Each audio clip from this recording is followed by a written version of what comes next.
अखंड बाल ब्रह्मचारी, शुद्ध साफ पवित्र था। कभी भी किसी को गलत नजर से नहीं देखे, कभी किसी के ऊपर कैसा भी दोष भी नहीं लगाए। सदूसरी कवि साहब ने जैसे का तैसा कहा, झूठ को झूठ कहा, सत्य को सत्य कहा। बिल्कुल सदूसरी कवि साहब ने छल कपट राग द्वेष कुछ भी नहीं किया, और साहब के जीवन में कोई राग द्वेष था भी नहीं, एकदम पवित्र जीवन था। ऐसे सदगुरु श्री कबीर साहब जी के उपदेश से जो लाभ उठाता है, उसका जीवन पवित्र हो जाता है, उसका जीवन शुद्ध हो जाता है। कोई छल नहीं, कोई कपट नहीं। इतना अच्छा जीवन था बंदी छोड़ सदगुरु श्री कबीर साहब जी का। जिस प्रकार से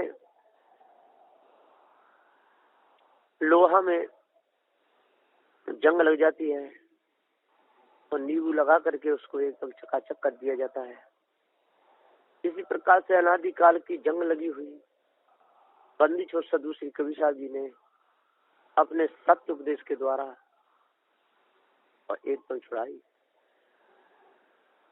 जिन जिन की जंग छूट गई उनका जीवन निहाल हो गया, और इन्हीं की जंग नहीं छूटी उनका तो तैसा का तैसा ही है। सदगुरु का जीवन बड़ा पवित्र था, बहुत सुंदर था।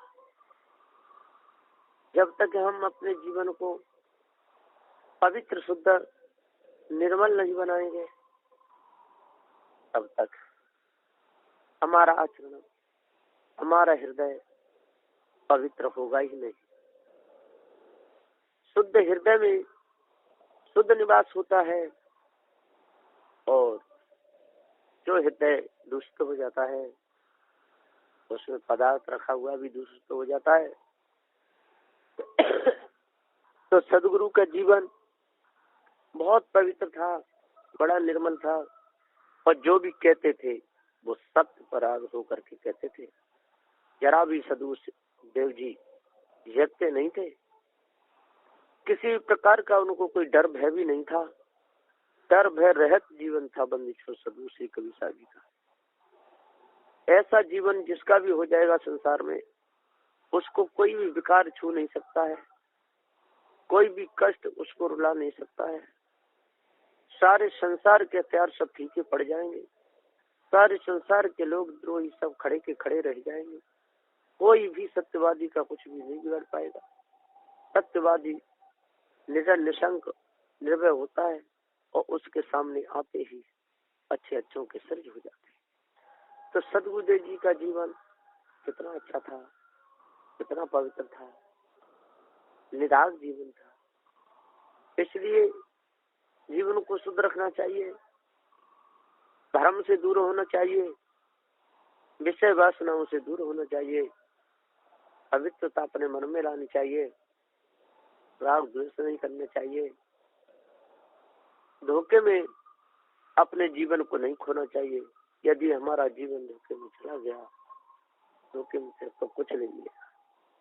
इसलिए शुद्ध साफ रहनी, शुद्ध साफ विचार, शुद्ध साफ चलना, शुद्ध साफ बैठना, किसी से भी राग द्वेष की भावना नहीं बनाना, पवित्र शुद्ध साफ अपने जीवन को रखना। सदगुरु श्री कबीर साहब जी का ऐसा निर्णय जिसके कर्ण के द्वारा अंतःकरण में चला जाता है, और वो सदगुरुदेव के उपदेश को अपने हृदय में धारण श्रद्धा भाव भक्ति के साथ करता है, तो जमी हुई जंग सारी निकल जाती है, पवित्र उसके विचार हो जाते हैं, निर्मलता उसके अंदर आ जाती है।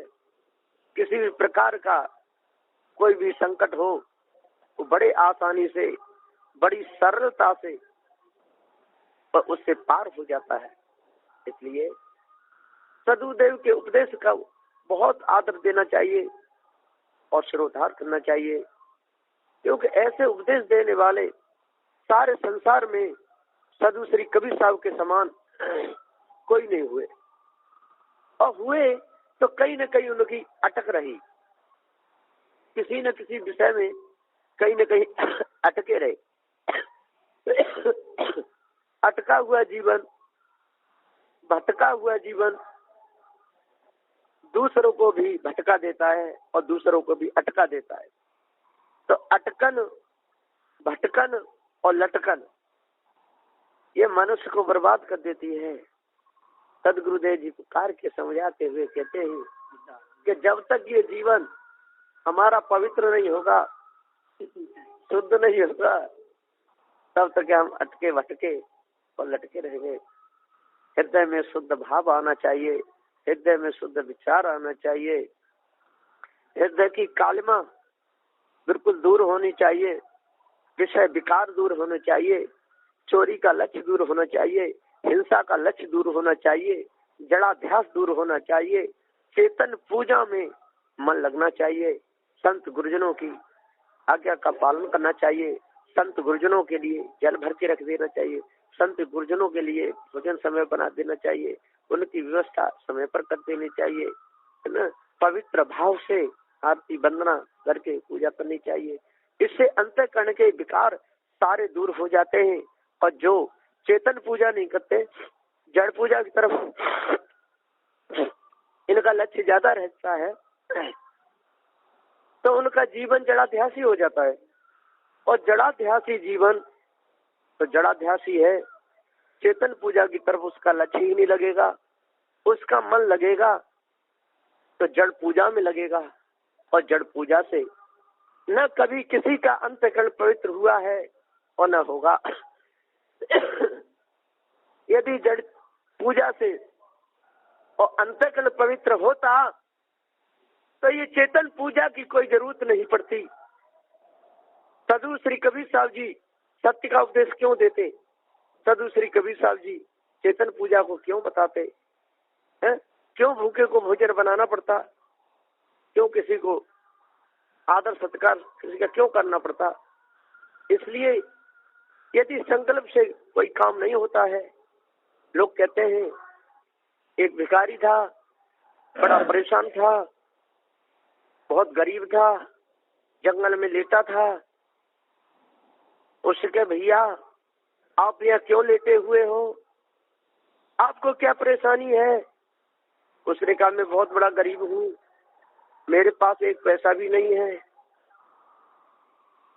उसने उसके पैर पकड़ लिए, उसने जंगल में फूंक मार दी तो 3-4 मंजिल की कोठी बन के तैयार हो गई। वहां पर गाय भैंस घोड़े सब तैयार हो गए, उसका वहां पर काज हो गया और बस्ती बस गई, उसको गद्दी बैठा दिया। ऐसी ऐसी बातों को सुना सुना करके और सारे संसार को और बर्बाद कर रहे। ऐसा कभी नहीं होता।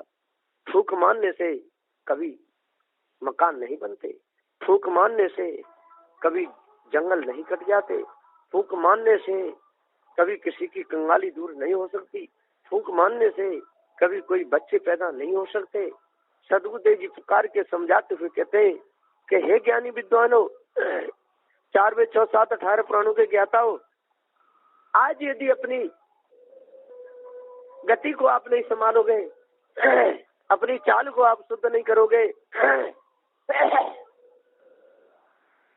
पवित्र भावना यदि अपनी आप नहीं बनाओगे, तब तक आपके जीवन में संकट ही संकट है। आपके जीवन में जड़ाध्यास ही जड़ाध्यास है। आपके जीवन को जड़ाध्यास बिगाड़ देगा, किसी और का नहीं छोड़ेगा, न ऊपर का न नीचे का।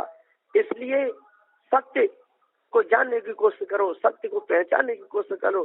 सत्य अविनाशी चेतन जीव है, इसको जानने की कोशिश करो। इसके ऊपर जो भी आपने माना, इसके ऊपर जो भी आपने धारणा की, ये सब आपकी मनो भावना है, मन के ये सब विकार हैं। जब तक इस मनो विकारों को आप दूर नहीं करोगे, जब तक कालमा सत्संग के द्वारा नहीं छुड़ाओगे, जब तक पार की संतों के द्वारा जड़ चेतन के भेद को नहीं जानोगे, तब तक आपके हृदय की जंग निकल ही नहीं सकती। तो हे भाइयों, हे ज्ञानियों, 4 वेद 6 7 18 पुराणों के ज्ञाता हो, जब भी तभी सन्यासी हो। आप जग गए तो सारा संसार जग गया, और आप सो गए तो सारा संसार सो गया। इसी प्रकार सदगुरुदेव जी कहते हैं चारों वर्णों में ब्राह्मण श्रेष्ठ माना गया। यदि ब्राह्मण ही उल्लू बना रहा, ब्राह्मण ही सोता रहा, ब्राह्मण ही भ्रम में फंसा रहा, दूसरों को फंसाता रहा, स्वयं डिगता रहा, दूसरों को डिगाता रहा, भटका और भटकाता रहा, तो फिर कौन जगेगा। तो सदगुरुदेव जी पुकार के समझाते हुए कहते हैं कि जल्दी से जल्दी मानवता लानी चाहिए। सब के सब मनुष्य हैं, कौन ब्राह्मण, कौन क्षत्रिय, कौन वैश्य और कौन शूद्र। जिसके अंदर पवित्रता आ गई कोई पवित्र है, जिसके अंदर पवित्रता नहीं आई कोई अपवित्र है। इसी प्रकार से सदगुरुदेव जी पुकार के और सत्य का उपदेश देते हैं। यदि सत्य के उपदेश को कोई अपने हृदय में धारण करेगा तो ठीक है, और नहीं कर पाया तो उसको तो अंदर कालमा जमी ही रहेगी, उसके अंदर विकार जमे ही रहेंगे। इसलिए चेतन पूजा में ज्यादा ध्यान देना चाहिए। जो चेतन पूजा में ध्यान नहीं देता है उसकी अंत में बड़ी खुआरी होती है, उसमें अंत में बड़ी दुर्दशा होती है, उसके पास में कोई नहीं आता, उसके जीवन को बिल्कुल उसका जीवन बिगड़ जाता है, जीवन में सुख शांति उसके कभी नहीं आती। जो पुत्र पुत्री अपने माता पिता को और हित से रखते हैं, उनकी सेवा करते हैं, आखिर में उनकी भी सेवा होती है। जो घर में बहुएं अपने सास ससुर को सही रखती हैं, उनकी आज्ञा के अनुसार चलती हैं, आखिर में उनकी भी बहू, उनके भी बेटे उनकी बात मानते हैं। इसी प्रकार से जो बेटा अपने माता पिता की और खूब बढ़िया बात मानता है, अच्छे प्रकार से उनकी हुकूमत का पालन करता है, तो उसके भी बच्चे उसकी बात मानते हैं। दौज का बदला तीर में। तो सदगुरुदेव जी पुकार के समझाते हुए कहते हैं कि जैसी हम भावना बनाएंगे और जैसे हम कर्म करेंगे और तैसा फल भोग हमारे सामने आएगा। हमारे ही कर्म दंड हमको सताएगा और कोई हमको सताने वाला नहीं है। इसलिए जल्दी से जल्दी शुद्ध साफ अपनी भावना बनावे, शुद्ध साफ अपने मन को कर ले, और जिस दिन हमारा मन शुद्ध हो जाएगा, जिस दिन पवित्र हमारा मन हो जाएगा, जिस दिन हमारे अंदर से कालमा निकल जाएगी, जिस दिन से जड़ा ध्यास हमारे अंदर से चला जाएगा, उस दिन से हम कहीं भी जाएं, काशी जाएं, मथुरा जाएं, नंदगाम जाएं, बरसाने जाएं, गोकुल जाएं, मावन जाएं, चारों धामों में जाएं, अष्ट तीर्थ में कहीं भी जाएं, हमको कोई अटका भटका लटका नहीं सकता है, हम पार जाएंगे। जिस प्रकार से शहद में और शहद की मक्खी पार जाती है, इसी प्रकार से पार की संत सारे संसार में न के अटकते, न के भटकते, न लटकते, सबरे जाते हैं, सबरे घूमते हैं। इसी व्यापार ज्ञान जिसको भी हो जाए, चाहे वो बैरागी हो, चाहे वो सन्यासी हो, कोई भी हो, जिसको पारक ज्ञान हो गया समझ लो उसका जीवन पवित्र हो गया। और जिसको परक का ज्ञान ही नहीं, इसको ये पता ही नहीं हमको क्या किसकी पूजा करनी चाहिए, किसकी पूजा नहीं करनी चाहिए, किसके चरणों में सिर झुकाना चाहिए, किसके में नहीं झुकाना चाहिए, कौन जड़ है, कौन चेतन है, कौन गलत है, कौन सही है, कौन ऊंच है, कौन नीचे है, कौन भीतर है, कौन बाहर है, कौन कौन आगे है, कौन पीछे है, कौन सत्य है, किसकी पूजा किसकी नहीं, इतना जिसको विचार नहीं, जितना इसको होश नहीं, वो क्या दूसरे का आदर जानेगा और क्या दूसरे की महिमा जानेगा। तो सदगुरुदेव जी पुकार के समझाते हुए कहते हैं कि आजकल तो लोग माला ले लेते हैं और फेंकते रहते हैं। सदगुरु श्री कबीर साहब जी कहते हैं कि माला तो कर में फिरे और जी फिरे मुखमाए और मनुआ तो जो दिस फिरे, ये तो सुमरन ना है। ये कोई सुमरन नहीं, ये तो धोखा ही धोखा है, दूसरों को धोखा देना है। आसन मार डिम्म धर बैठे, मन में बहुत गुमाना, पीतर पाथर पूजन लागे, तीर्थ गर्भ भुलाना। आसन मार डिम्म धर बैठे, मन में बहुत घमंड, मन में बहुत अहंकार, मन में बहुत विकार चल रहे हैं, दूसरों को सता रहे हैं, दूसरों को मार रहे हैं, दूसरों की संपत्ति पे अपना कब्जा कर रहे हैं, दूसरे की खेती पे अपना कब्जा कर रहे हैं, दूसरे का गला काट करके दूसरे के संपत्ति को हड़प लेते हैं, माता पिता को परेशान करते हैं, मार कूट करके दूर फेंक देते हैं। कैसे अन्यायी दुराचारी बने हुए हैं। तो सदगुरुदेव जी पुकार के समझाते हुए कहते हैं कि हे भाइयों, हे ज्ञानियों, 4 वेद 6 7 18 पुराणों के ज्ञाता हो, जब तभी सन्यासी हो, जाग जाओ, उठो, जगो। सबको समझा रहे सदगुरुदेव जी, हे ब्राह्मणों, हे क्षत्रियो, हे वैश्य, हे शूद्र, आप उसमें लड़ना झगड़ना छुआ छेद ये सब दूर करो, पवित्र अपनी भावना बनाओ, पवित्र अपने विचार बनाओ, मन में कभी विकार आने ही मन दो, मन की जंग को और दूर निकाल दो। जिस समय आपके मन की गंध दूर निकल जाएगी, मन की जंग छूट जाएगी, सारे विकार सब दूर हो जाएंगे, उस समय पर आप अपनी जगह पे आ गए, समझ लो आप पूर्ण रूप से मनुष्य बन गए। और जब तक आप मनुष्य नहीं बने तब तक आप समझ लो कि पशु हैं। और पशु किसका भला करता है? पशु किसका करेगा? पशु तो पशु है। पशु दूसरों को मारता ही रहेगा, दूसरों को खाता ही रहेगा, दूसरे के बच्चों का विनाश करता रहेगा। कौआ है, कौआ को कितना भी पढ़ाओ लेकिन कौआ कौआ ही रहेगा, कोई हंस नहीं बन सकता। इसी प्रकार से बिल्ली को कितना भी पढ़ाओ, कितना भी समझाओ, कितना भी पिंजड़ा में रखो, कितना भी बार दूध पिलाओ, लेकिन निकालोगे तो चूहा को झपट के जरूर पकड़ेगी, वो क्या जाने। इसी तरह शेर को कितना भी पालो, कितना भी करो, कुछ भी करो, एक न एक दिन तो वो जरूर चोट कर ही देगा। तो सदबुद्धि जी पुकार के समझाते हुए कहते ऐसी गति यदि मनुष्य की बनी रही तो पशु में और मनुष्य में कोई अंतर नहीं रहेगा। इसलिए सदबुद्धि जी कहते हैं कि हे माताओं, हे बहनों, हे पवित्र आत्माओं, यदि आप लोगों का सुधार हो गया, माता बहनों का सुधार हो गया, तो समझ लो कि संतान का सुधार तो हो ही गया। क्योंकि सारी संतान की खजान, सारी संतान को उत्पत्ति करने वाली माता बहन है। माता बहनों के उर्स से माता बहन के उदर में और बच्चा और बढ़ता है। 9 महीना का बच्चा फिर बाहर आता है और माता पिता जैसे उसको शिक्षा देते हैं, जैसे संस्कार डालते हैं, तैसे पढ़ते हैं। इसलिए कभी भी मांस नहीं खाना चाहिए, चोरी नहीं करना चाहिए, हिंसा नहीं करना चाहिए, शराब नहीं पीनी चाहिए, भांग नहीं खानी चाहिए, अफीम नहीं खाना चाहिए और गाली गलौजों का मुख से प्रयोग नहीं करना चाहिए और शुद्ध साफ रहनी करनी चाहिए, नेत्रों से शुद्ध साफ देखना चाहिए। कभी भी पवित्र, अब जब पाना है तो पवित्र ही पदार्थ पाना चाहिए और झूठे जो अपवित्र जो पदार्थ हैं उनको कभी नहीं छूना चाहिए, न उनको खाना चाहिए, उनको ग्रहण नहीं करना चाहिए, उनको दूर करना चाहिए। अपनी नजर को निर्मल निदान पवित्र बनाना चाहिए। हमारी धारणा जब पवित्र रहेगी, हमारे विचार जब पवित्र रहेंगे, है ना, तो हमारे माता पिता की इज्जत होगी, संत गुरुजनों की इज्जत होगी, तो रिश्तेदारों में इज्जत होगी। जहाँ जाएंगे ताकि लोग कहेंगे तो बहुत बढ़िया ये लड़का है, ये लड़की बहुत सुंदर है। लड़की जहाँ जाएगी उसका नाम होगा बड़े पवित्र विचारों की है, बड़े पवित्र भावों की है, कितना अच्छा इसका विचार है। और लड़का जहाँ जाएगा उसका भी एकदम खूब नाम होगा, कितना अच्छा है, कितना सज्जन है, कितने निर्मल विचारों का है, बहुत ही सुंदर है, आओ भैया बैठो। जहाँ जाएगा तहाँ उसका आदर होगा, जहाँ जाएगा तहाँ उसका आदर होगा। लड़की जहाँ जाएगी तहाँ उसका आदर होगा, जहाँ जाएगी तहाँ उसका आदर होगा।